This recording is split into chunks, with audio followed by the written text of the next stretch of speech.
We also stand firmly with the wisdom of our county chairs, local government chairs, government institutions, our Ambazonian State Armed Forces, and the people of Ambazonia.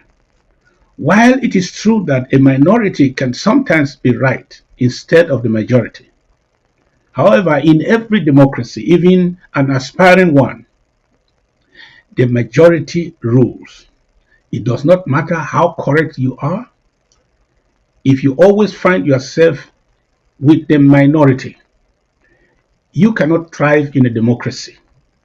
The only way you can function with the minority within a democracy is to remain with the opposition outside. Because when opposition persists inside, it is not seen as dissent. It is called rebellion.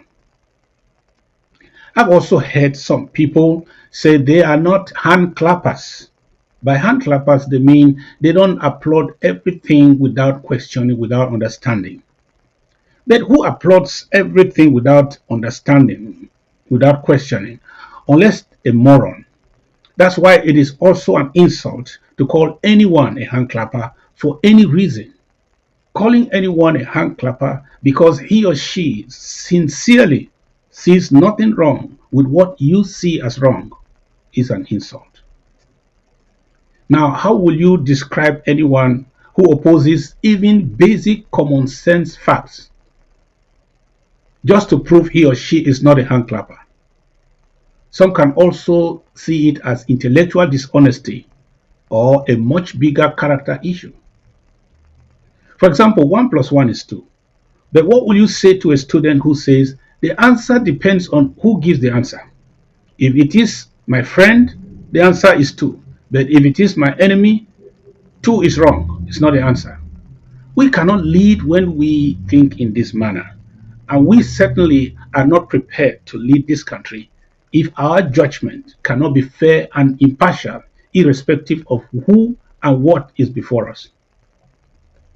We represent the Endelis, the PM Kales, the Mbiles, the Ngomjoa, the Munas, unfortunately, the Forlongs, the Egbes, etc.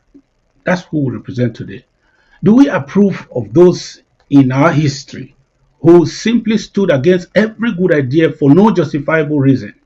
Or can we forgive those who stood against the ideas of Foncha, for example, challenge his every move when he tried his best prior to his resignation to take us out, to take us back, to correct this error and pull us out of that fraudulent federation? Remember, today we read about them. Tomorrow, posterity will read about us.